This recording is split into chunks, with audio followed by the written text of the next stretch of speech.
नमस्कार दोस्तों। इसमें हम बात करेंगे भारत में बायोस्फीयर रिजर्व के बारे में। तो परिचय क्या होगा पहला कि बायोस्फीयर रिजर्व होते क्या हैं। तो यूनेस्को है, उसके द्वारा प्राकृतिक और सांस्कृतिक परिदृश्यों के सांकेतिक भावों के लिए दिया गया ये अंतर्राष्ट्रीय पदनाम है, जो स्थलीय तटीय सामुद्रिक क्षेत्रों के या दोनों के संयोजन को शामिल करता है। यानी कुछ नहीं है कि एरिया होता है जिसमें जो लैंड भी हो सकता है और जिसमें झील वगैरह भी हो सकती हैं। तो स्थलीय तटीय समुद्री पारिस्थितिक तंत्र के जो बड़े क्षेत्रों या दोनों के संयोजन से फैलते हैं, उनके द्वारा उनके प्रतिनिधियों के लिए बायोस्फीयर रिजर्व यूनेस्को द्वारा एक अंतर्राष्ट्रीय पदनाम होता है।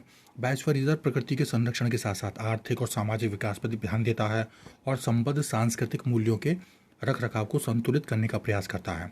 इस प्रकार बायोस्फीयर रिजर्व लोगों और प्रकृति दोनों के लिए विशेष वातावरण है तथा इस बात के उदाहरण हैं कि मनुष्य और प्रकृति एक दूसरे की ज़रूरतों का सम्मान करते हुए कैसे एक सहअस्तित्व में रह सकते हैं।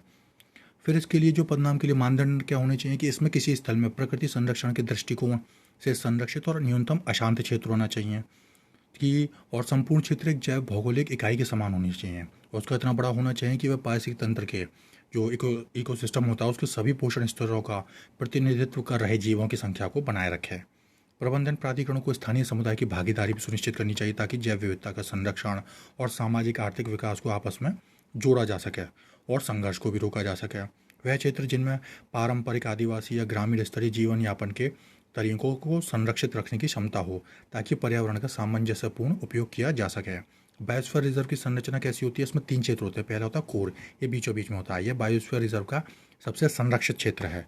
इसमें स्थानिक पौधे और जानवर हो सकते हैं। इस क्षेत्र में अनुसंधान प्रक्रियाएं और प्राकृतिक क्रियाएं और वन्य जीवों को प्रभावित ना करें की जा सकती हैं। जो वन्य जीवों को प्रभावित न करें वो क्रिया अनुसंधान की जा सकती है। कोर क्षेत्र संरक्षित होता है जिसमें ज़्यादातर वन्य जीव संरक्षण अधिनियम 1972 के तहत संरक्षित या विनियमित राष्ट्रीय उद्यान या अभ्यारण्य शामिल होते हैं। इस क्षेत्र में सरकारी अधिकारियों या कर्मचारियों को छोड़कर कोई भी अन्य लोग नहीं आ सकते। फिर बफर क्षेत्र होता है। इस क्षेत्र का प्रयोग ऐसे कार्यों के लिए किया जा सकता है जो पूर्णतः नियंत्रित हों या गैर विध्वंसक, यानी आप यहाँ पे विध्वंस नहीं कर सकते हो। इसमें सीमित पर्यटन कर सकते हो, मछली पकड़ सकते हो, चराई कर सकते हो। इस क्षेत्र में मानव का प्रवेश कोर क्षेत्र की तुलना में अधिक और संक्रमण क्षेत्र की तुलना में कम होता है। यानी कि इसमें जो है कहते हैं कोर क्षेत्र की तुलना में थोड़ा ज़्यादा दे देते हैं इसे। और अनुसंधान और शैक्षिक गतिविधियों को यहाँ पर भी प्रोत्साहित किया जाता है। तीसरा होता है ट्रांजिशन जोन, जो कि बायोस्फीयर रिजर्व का सबसे बाहरी हिस्सा होता है। यह सहयोग का क्षेत्र है जहाँ मानव उद्यम और संरक्षण सद्भाव से किए जाते हैं। इसमें बस्तियाँ, फसलें, प्रबंधित जंगल और मनोरंजन के लिए क्षेत्र तथा अन्य आर्थिक उपयोगी क्षेत्र भी शामिल हैं। यानी सबसे पहले संक्रमण होता है, फिर बफर क्षेत्र होता है और सबसे अंदर का कोर क्षेत्र होता है। फिर संरक्षण करते हैं इसमें बायोस्फीयर रिजर्व के आनुवांशिक संसाधनों, स्थानिक प्रजातियों, पारिस्थितिक तंत्र और परिदृश्य का प्रबंधन। यह मानव पशु संघर्ष को रोक सकता है। उदाहरण के लिए अवनी बाघ की मौत, जिसकी गोली चलाकर हत्या कर दी है क्योंकि वह आदमखोर हो गई थी। वन्य जीवों के साथ आदिवासियों की संस्कृति और रीति रिवाजों का भी संरक्षण। विकास, आर्थिक और मानवीय विकास को बढ़ावा देना और समाजशास्त्रीय और पारिस्थितिक स्तर पर जो स्थायी हों उतना ही। और ये जो है सतत विकास के तीन स्तंभों को भी मजबूत करता है, जिसमें सामाजिक, आर्थिक और पर्यावरण का संरक्षण है। लॉजिस्टिक है, स्थानीय, राष्ट्रीय और अंतर्राष्ट्रीय संरक्षण और सतत विकास के संदर्भ में अनुसंधान गतिविधियों, पर्यावरण शिक्षा, प्रशिक्षण तथा निगरानी को बढ़ावा देना है। चलिए अब देखते हैं बायोस्फीयर रिजर्व। तो कितने हैं? पहली बात तो ये 18 हैं। सबसे पहला कौन था? नीलगिरी बायोस्फीयर रिजर्व, जो 1986 में लाया गया। राज्य कौन सा है? तमिलनाडु, केरल और कर्नाटक में फैला हुआ है। स्थान है वायनाड, नागरहोल, बांदीपुर, मधुमलाई, नीलाम्बुर, साइलेंट वैली और सिरुवानी हिल्स। इसका एरिया है 5520 किलोमीटर का वर्ग किलोमीटर। दूसरा दूसरा है नंदा देवी बायोस्फीयर रिजर्व, जो कि 1988 में बनाया गया था। और इसमें जो है नंदा देवी बायोस्फीयर रिजर्व में कौन से राज्य में आता है? उत्तराखंड में। स्थान कौन कौन से? चमोली, पिथौरागढ़ और अल्मोड़ा जिलों का ये हिस्सा है। इसका क्षेत्रफल 5860 वर्ग किलोमीटर है। 1988 में दूसरा बनाया गया नौकरेक बायोस्फीयर रिजर्व। इसका राज्य कौन सा है? मेघालय। तो राज्य में स्थान पूर्व, पश्चिम और दक्षिण गारो जिलों का हिस्सा और इसका क्षेत्रफल है 820 वर्ग किलोमीटर का। फिर जो 1989 में 4 बनाए गए, कौन कौन सी हैं? ग्रेट निकोबार बायोस्फीयर रिजर्व, ये अंडमान निकोबार द्वीप समूह है। और द्वीप स्थान कौन सा है? द्वीप का सबसे दक्षिणी क्षेत्र है, इसका 885 वर्ग किलोमीटर का है। फिर मन्नार की खाड़ी बायोस्फीयर रिजर्व, ये भी 1989 का है, तमिलनाडु में। मन्नार की खाड़ी का भारतीय हिस्सा उत्तर में रामेश्वरम द्वीप से लेकर दक्षिण में कन्याकुमारी तक, इसका है 10,500 वर्ग किलोमीटर में। मानस बायोस्फीयर रिजर्व 1989 में असम में फैला है। कोकराझार, बोंगईगांव, बारपेटा, नलबाड़ी, कामरूप और दारंग जिलों का हिस्सा है, 2,837 वर्ग किलोमीटर में। फिर सुंदरवन है 1989 का, पश्चिम बंगाल में है। और इस राज्य में गंगा और ब्रह्मपुत्र जो प्रणाली है उनके डेल्टा में है, 9630 वर्ग किलोमीटर के एरिया में फैला हुआ है।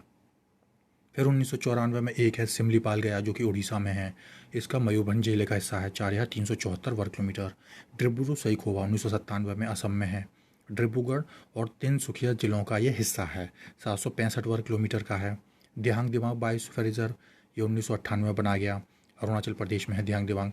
ऊपरी सियांग का जो और पश्चिमी सियांग और दिबांग घाटी जिलों का हिस्सा 3 जिले हैं, 5111 वर्ग किलोमीटर में। फिर पंचमढ़ी बायोस्फीयर रिजर्व 1999 में मध्य प्रदेश में, इसमें बैतूल, होशंगाबाद और छिंदवाड़ा 3 जिलों का हिस्सा है। एरिया कितना है, 4981 वर्ग किलोमीटर है। फिर कंचनजंगा बायोस्फीयर रिजर्व ये बहुत इंपॉर्टेंट है, 2000 में बनाया गया, सिक्किम में है ये। इसमें राज्य में उत्तर और पश्चिम जिलों का हिस्सा है। इसका क्षेत्रफल है 2619 वर्ग किलोमीटर। अगस्त्य मलाई 2001 में, ये तमिलनाडु और केरल का हिस्सा है। तमिलनाडु में तिरुनेलवेली और कन्याकुमारी जिलों का हिस्सा, केरल में तिरुवनंतपुरम, कोल्लम और पठानमित्ता मथिट्टा का जिला, और 3500 वर्ग किलोमीटर का इसका एरिया है। अचानक मारा अमरकंटक क्या है बायोस्फीयर रिजर्व, ये 2005 में बनाया गया। राज्य कौन कौन से हैं, मध्य प्रदेश और छत्तीसगढ़। मध्य प्रदेश के अनूपपुर और डिंडोरी 2 जिले हैं, छत्तीसगढ़ का केवल एक है, बिलासपुर। इसका एरिया 3835 वर्ग किलोमीटर। कच्छ का 2008 में बनाया गया, गुजरात में है।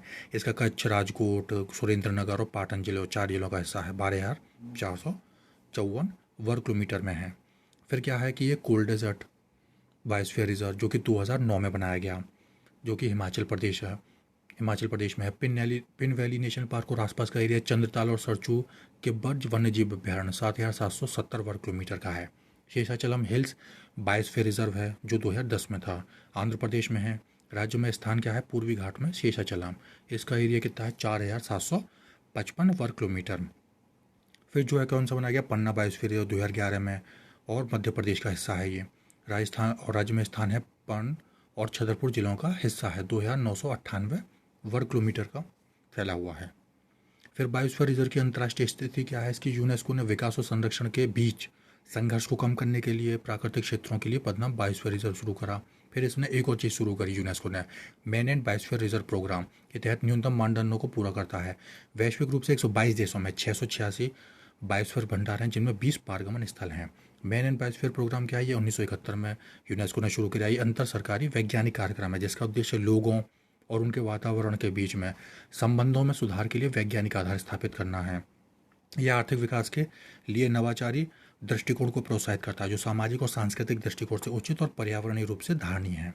भारत में कुल कितने हैं, जिसके अंदर मैप के अंदर 11 है, यानी कि बायोस्फीयर रिजर्व तो 18 हैं, लेकिन मैप के अंदर में केवल हमारे 11 ही प्रवेश अभी कर पाए हैं। तो पहला कौन सा है, नीलगिरी। फिर मन्नार की खाड़ी, सुंदरबन, नंदा देवी, नौकरेक, पंचमढ़ी, सिमलीपाल, अचानकमार, अमरकंटक, ग्रेट निकोबार या महान निकोबार, अगस्त्यमाला और कंचनजंगा 2018 में इसके तहत जोड़ा गया।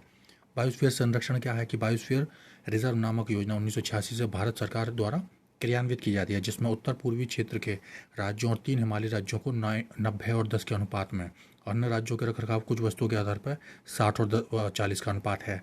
इनको वित्तीय सहायता भी दी जाती है। राज्य सरकार प्रबंधन कार्य योजना तैयार करती है, जिसका अनुमोदन और निगरानी कार्य केंद्रीय MAB यानी मैन एंड बायोस्फीयर रिजर्व समिति द्वारा किया जाता है। तो ये थे आपके बायोस्फीयर रिजर्व। आप सभी का धन्यवाद।